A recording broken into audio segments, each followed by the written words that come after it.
গ। অংশীদারদের মূলধন হিসাব প্রস্তুত করো। পূর্বের ভিডিও দুটিতে আমি অঙ্কের ক এবং খ অংশের সমাধান দেখিয়েছি। এখন গ অংশের সমাধান করা হচ্ছে। এখানে অংশীদারদের মূলধন হিসাব প্রস্তুত করো, এটি করার জন্য আমি এই ছকটি অঙ্কন করে নিয়েছি। এই অংশীদারদের মূলধন হিসাব প্রস্তুত করার জন্য প্রথমেই আমরা ক্রেডিট পাশে থেকে শুরু করব। ক্রেডিট পাশে প্রথম তারিখের কলামে আমরা 2000, এখানে অঙ্কে যে তারিখ সালটি আছে সেটি লক্ষ্য রাখতে হবে। এখানে অঙ্কে দেখো সাল আছে 2024, তাহলে 2024 এবং জানুয়ারি, জানুয়ারি 1, জানুয়ারি 1 তারিখে কি করতে হবে? 1 তারিখে ব্যালেন্স, যেটা থাকবে ব্যালেন্স বিডি লিখতে হবে। এই ব্যালেন্স বিডি লিখে আমরা কি করব? আমি যেভাবে করতেছি তোমরা শুধু নিয়মটি অনুসরণ করো, তাহলে সব অঙ্ক করতে পারবে। তাহলে 1 জানুয়ারি তারিখে প্রথম মূলধন ছিল তাদের, তাহলে 1 জানুয়ারি তারিখ লিখে তাদের ব্যালেন্স বিডি লিখে মূলধনের পরিমাণ দিতে হবে। মূলধন ছিল দেখো তারা হচ্ছে 60,000 টাকা, তাহলে তারার ঘরে 60,000 টাকা।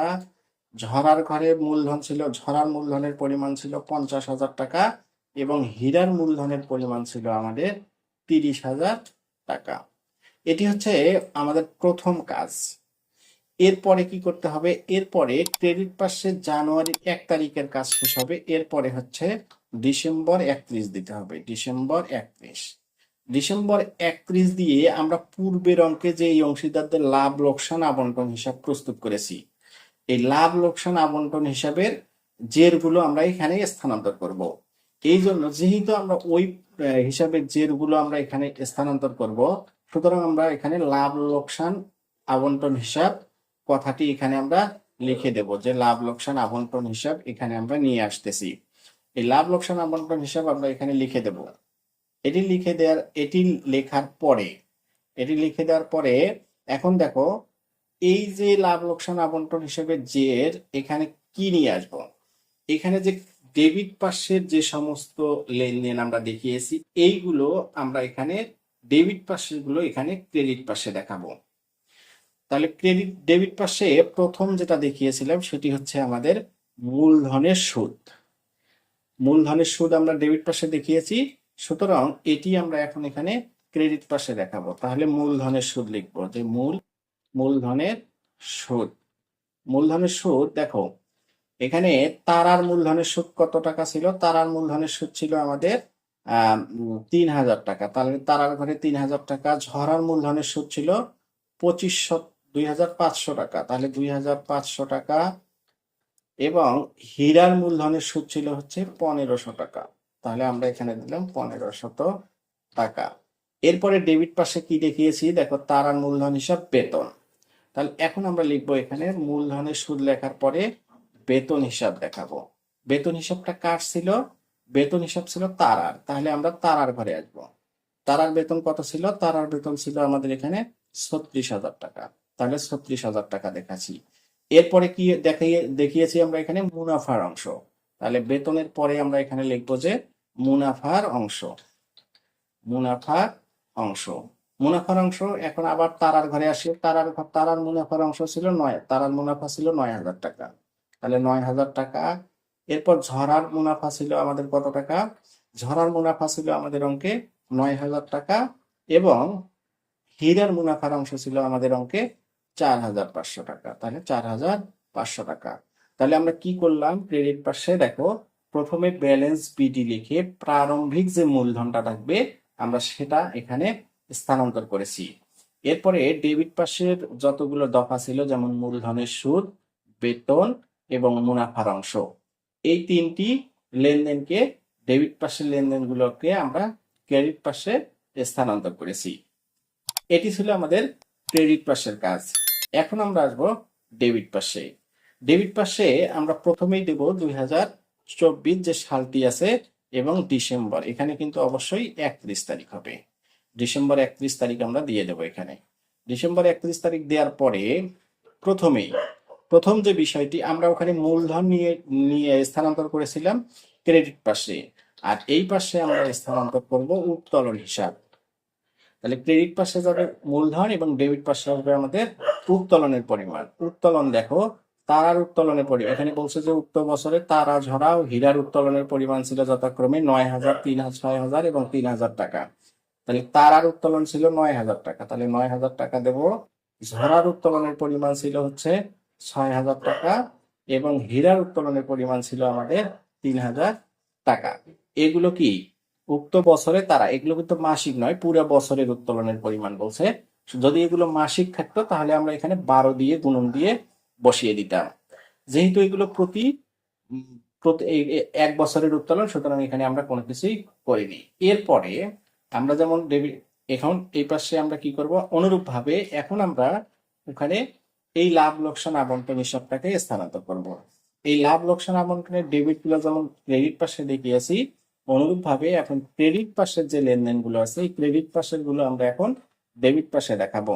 তাহলে এখানে আমরা দেখাবো উত্তোলনের সুদ ছিল ক্রেডিট, এই উত্তোলনের সুদটাকে আমরা ডেবিট পাশে দেখাবো।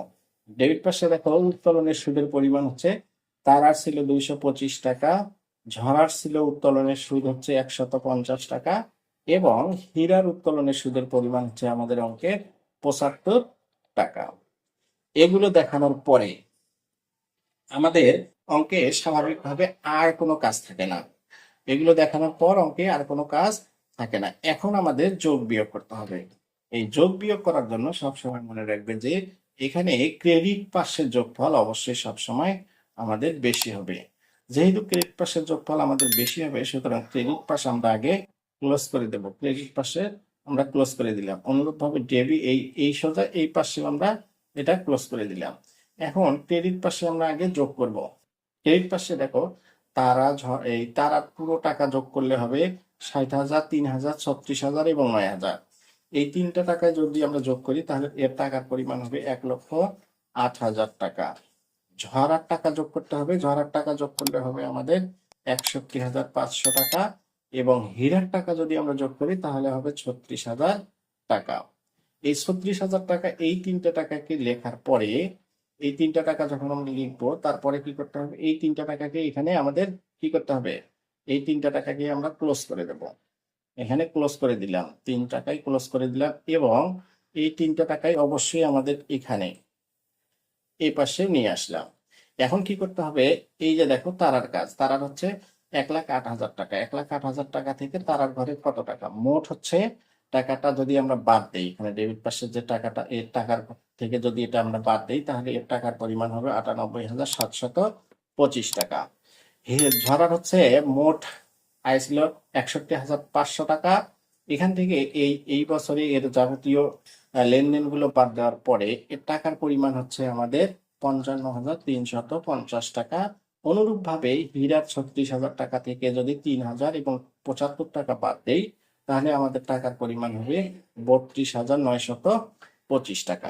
এই যে টাকাটা বের করলাম এই টাকাটার নাম কি, এই টাকাটা হবে আবার ব্যালেন্স সিডি। এই টাকাটার নাম হবে আমাদের ব্যালেন্স সিডি। মোটামুটি ভাবে এটি অঙ্কের শেষ কাজ ছিল, কিন্তু অঙ্ক কখনো এই অবস্থায় শেষ করা যাবে না। এই অবস্থায় শেষ না করে আমাদের পরের বছরে যেতে হবে, অর্থাৎ 2024 সালে যেহেতু অঙ্কটি ছিল এবং পরের বছর হবে 2025। পরের বছর জানুয়ারি 1 লিখতে হবে। জানুয়ারি 1 কি লিখতে হবে, এই যে ব্যালেন্স সিডিটা আমরা লিখেছি এই ব্যালেন্স সিডিটাকে অবশ্যই কি করতে হবে, ব্যালেন্স সিডিটাকে এখানে ব্যালেন্স বিডি হিসেবে ট্রান্সফার করতে হবে। কত টাকা, দেখো এইখানে যে যার যত টাকা ছিল এই টাকাটাকে এখানে তারার ছিল কত টাকা, তারার ছিল আমাদের 98,775 টাকা। আর হচ্ছে হীরার ছিল কত টাকা, ঝরার ছিল হচ্ছে 55,350 টাকা এবং হীরার ছিল হচ্ছে 32,925 টাকা। অর্থাৎ এখানে যে ব্যালেন্স সিডিটা হয়েছে এই ব্যালেন্স সিডিটাকে আমরা পরের বছরের 1 জানুয়ারি হিসাবে ব্যালেন্স বিডি করে অঙ্কের কাজ শেষ করব। এটি ছিল একটি পূর্ণাঙ্গ সমাধান। এরকম নিত্য নতুন অঙ্কের সব সমাধান পেতে অবশ্যই তোমরা আমার চ্যানেলটি সাবস্ক্রাইব করবে, এটি আমার বিনীত অনুরোধ। ধন্যবাদ।